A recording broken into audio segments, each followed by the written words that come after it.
It's Saturday morning, the 10 o'clock hour here on Power Talk Radio, and that means it's time for us to kick off the Expert Show. And our tech expert, Luis Alvarez, is getting us going this weekend. Luis, welcome back to the program. Thank you, Mark. How are you today? I'm well today, and I'm looking forward to the fact that it is the Jazz Festival weekend on the Monterey Peninsula. The 60th or 61st annual Monterey Jazz Festival? It is the 64th. It's been around for a while.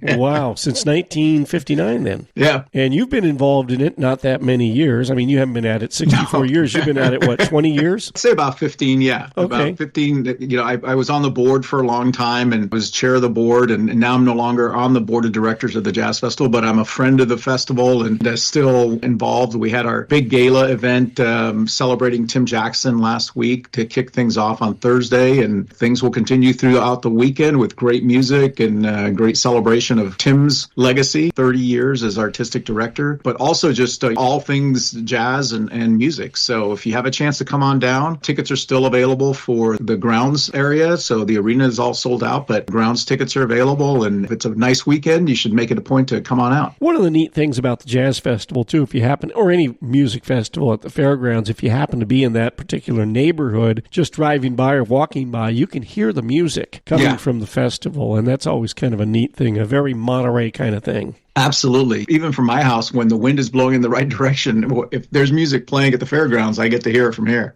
That's kind of neat. One of the things we were talking about before we dive into our topic du jour, that over the years, you and I have been doing this program, and the method that we speak to each other back and forth has changed. I don't know if everybody realizes, but you and I are not in the same place when we do the shows. I don't think we ever have been. We started out many years ago with an old-style telephone codec, a device that we used a regular landline with, that it took your audio and my audio and turned it into a digital stream of zeros and ones by using an old-style modem like what you would have had pre-DSL, high-speed days. And from there, we then started experimenting, I think, with Skype, and at one point we were using like FaceTime audio in the early days of Apple's FaceTime audio. But the last few years, we have used a combination of Zoom and also Microsoft Teams, and recently we switched over to Microsoft Teams, and I think this is probably the best audio quality we have ever had, because the Microsoft Teams, the algorithms or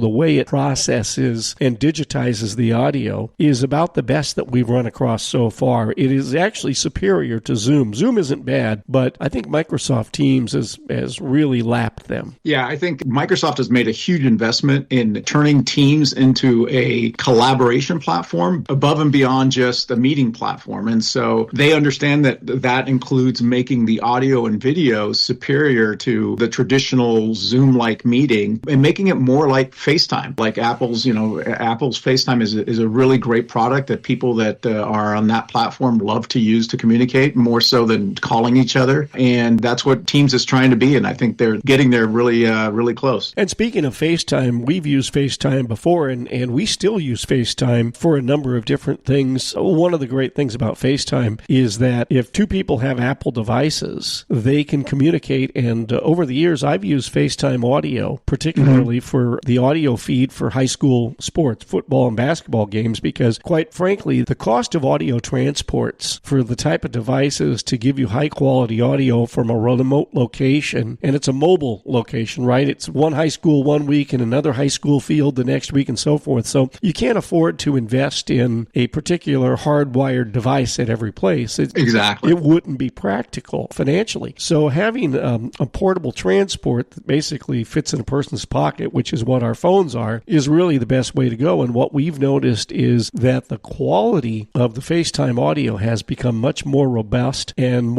it's become a lot more reliable. And at that same end, I would note that the regular HD voice that you get over the cell phone networks is much better now.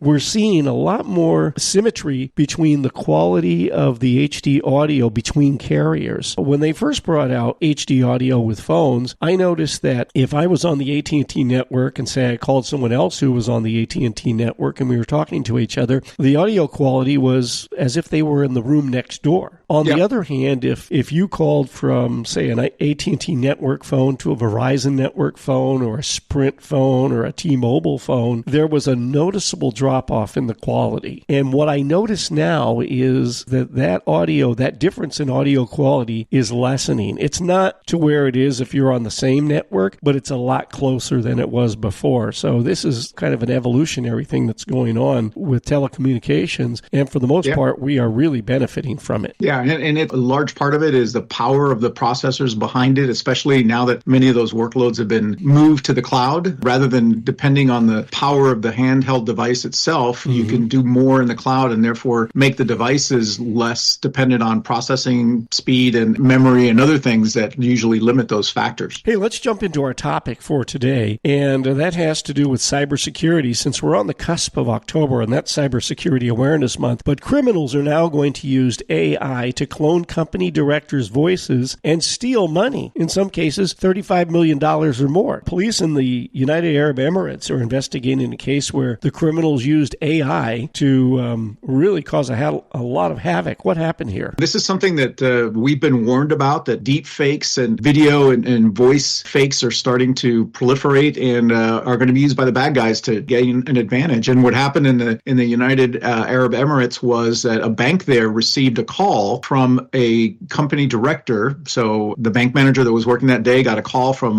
who he thought was a director saying, hey, I need you to transfer $35 million to this account for an acquisition that we're making. And it sounded like the director. It responded like the director. And so the manager made that transaction happen, and $35 million disappeared. So later on, they discovered that they had used a deep fake voice system to duplicate the director's voice based on publicly available recordings and duped the manager and swindled the bank out of that money. So it's happening for real. It's something we've been warning about for a while, and I think we're going to see a lot more of it in the coming years. Hey, one other thing that you have to watch out for this is that Uncle Sam is warning us that this isn't just a foreign thing. This isn't just happening in the UAE, but it can happen in this country as well. And those deep fakes are coming for your brand and your bank account. So what are some of the things that people can do to protect themselves? Well, just like with phishing, remain suspicious if you get a call or any sort of communications from somebody that doesn't sound right. We've even warned our team on our help desk. We get calls from clients every day, and we say, stay vigilant. If somebody calls and they're asking for something or requesting something that just doesn't sound right, question it and say, let me hang up and call you back. And chances are, if it's